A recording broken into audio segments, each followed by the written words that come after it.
If you'd ever been to sea, as I have, you would have observed it's absolutely bloody everywhere. Water's a harsh mistress who yearns to be tamed. And that's exactly what the city of Nelson did in 1868, when it built this colony's very first municipal water supply in the Brook Valley, the site of modern-day Brook Waimārama Sanctuary. The following film, 12 minutes long, named Concrete Valley, features many of those man-made relics of particular interest to heritage folk. It features a stirring soundtrack, which, to my tastes, is a little heavy on the French horn. It also has a charming cameo from a freshwater crayfish. Look out for that towards the end. The old dams in the Brook Sanctuary represent man's domination over nature. Of course, once we dominated it, we gave it back to nature. It's all very confusing. I'm hungry. I say, Thomas, is there any of that possum for lunch? I digress. Enjoy the film. Damn fine piece of work. Possum?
The earliest water supply for Nelson came from wells in the local streams, but by the 1850s the supply was getting really contaminated and there were problems with public health. There was also a growing population and the water supply was starting to run out. And this really came to the fore when there was a large fire on the corner of Collingwood and Bridge Street in 1866. Nelson Volunteer Fire Brigade was formed after that fire, but they had no decent source of water. So the provincial government and the newly formed Board of Works started to think what they could do to solve this problem, and they thought of the brook. So they started by buying up land in this area, and then they formed the Brook Water Reserve. And the dam here was the outcome of that whole procedure. It was built in 1868. It is one of the earliest dams in New Zealand. And in fact, the whole water scheme that we've got is even more significant. It's the earliest municipal water supply in New Zealand, the earliest one done by a public body. The dam is made of local stone, which has been carefully laid and roughly mortared together. The upper chamber is the intake, and the lower is a filtering chamber, which is designed to filter out the sediment before the water enters the pipes.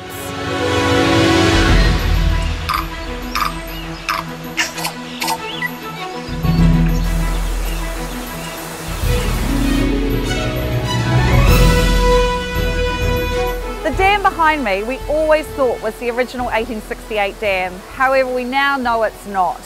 In July 2014, the Brook Sanctuary scrub clearers cleared away the vegetation from what we always thought was the filtering chamber downstream from here. And when they cleared away the vegetation, we could see that there was a beautiful dam structure. We compared the structure that was there and in the stream with old historic photos and realised it was the original 1868 dam. And this concurred with the historic counts of the 1868 opening. We have no idea at the moment what the date of this dam is. It does appear in turn of the century historic photos, but there's no accounts in any of the archival material about when it was built. And in fact, right up until the early 1900s, there's still talk of only one old dam on the brook. But if you look at the actual structure and the formation of it, We know it was certainly raised at some point, and it's got very similar features to the 1868 dam, including the same iron railings around the edge.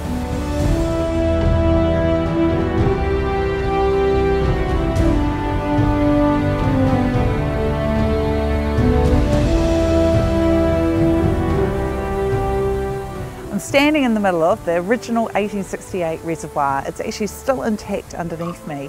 The water was piped down from the 1868 dam, came into here, which allowed the silt to settle, and then it was piped out to the city. The caretaker's hut was just down over there. So the reservoir has been used for a number of purposes.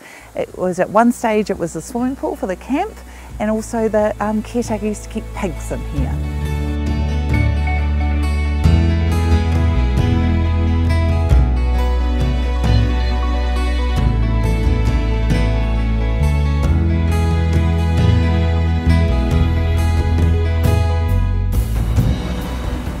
This massive structure I'm standing on is the second oldest concrete gravity dam in New Zealand. It was built in 1904 when the city engineers again realised that the water pressure and the water supply wasn't enough for Nelson's growing population, especially when they were putting new suburbs up on the hills. So they built this. It's built of concrete, local rocks and crushed rocks from down the road. Gold miners and people came over from the west coast to help them. There's a few issues with the labour. At one stage they even went on strike. And they also didn't seem to build it very well. By 1908 the dam had actually sprung several leaks. There was problems where it had been pinned into the sides. It hadn't actually been joined into the rock foundations correctly, and it had to be temporarily decommissioned while they carried out repairs. When they did that, the 1868 dam was brought into use again, and they built the new 1909 dam further up the creek. With this dam, they had to re-mortar the whole thing, and then finally in 1911 it was reopened.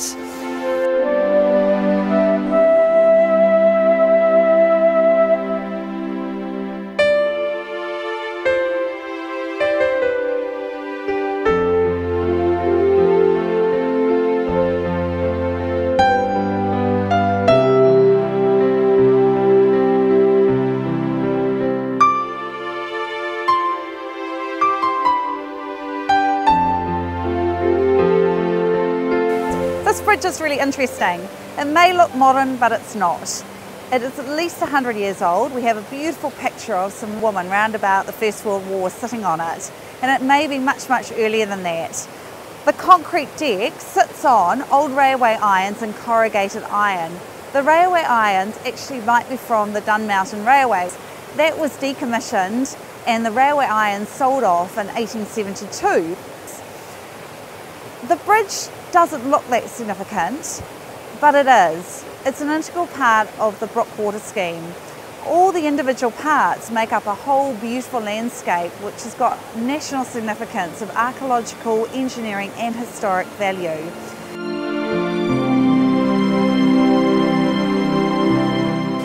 This amazing dam was built in 1909 when Big Dam was discovered to be leaking and had to be closed. So it was built as a temporary measure.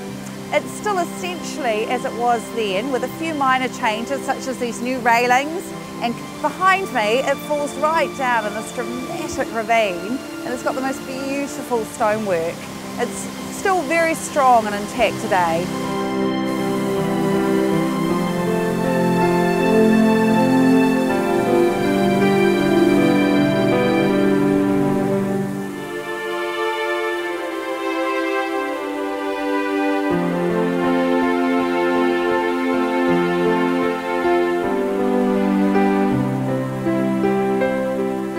This is a machine-made metal pipe that brought the water down from the 1909 top dam.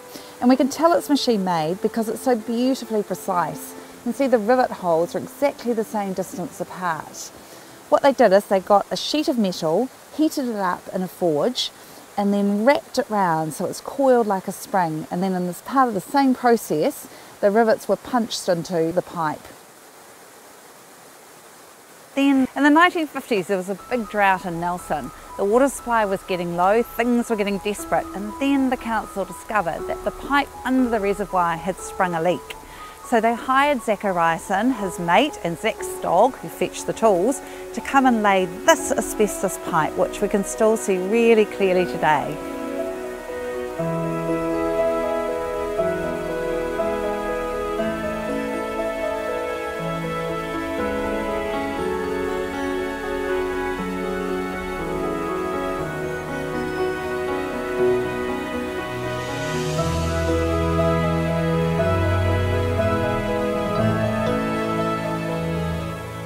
Long since destroyed by floods, this arched bridge supported the pipe as it crossed over the water-filled ravine behind the 1909 dam.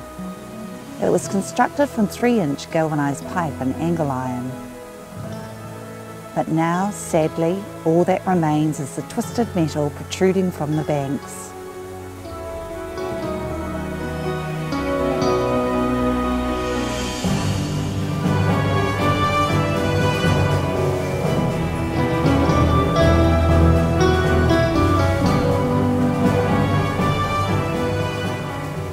After the 1909 dam was completed, it became apparent that regular maintenance was needed due to the flooding and filling with gravel.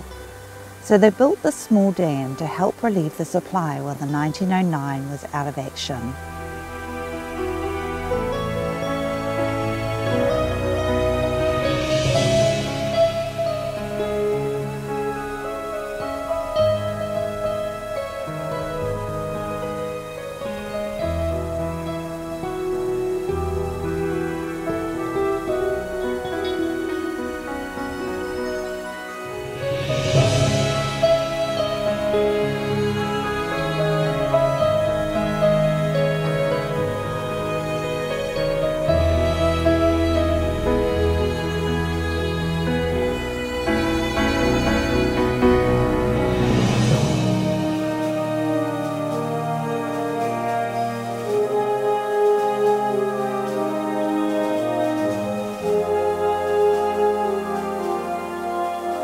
This once great monument to Nelson's survival now lays dormant.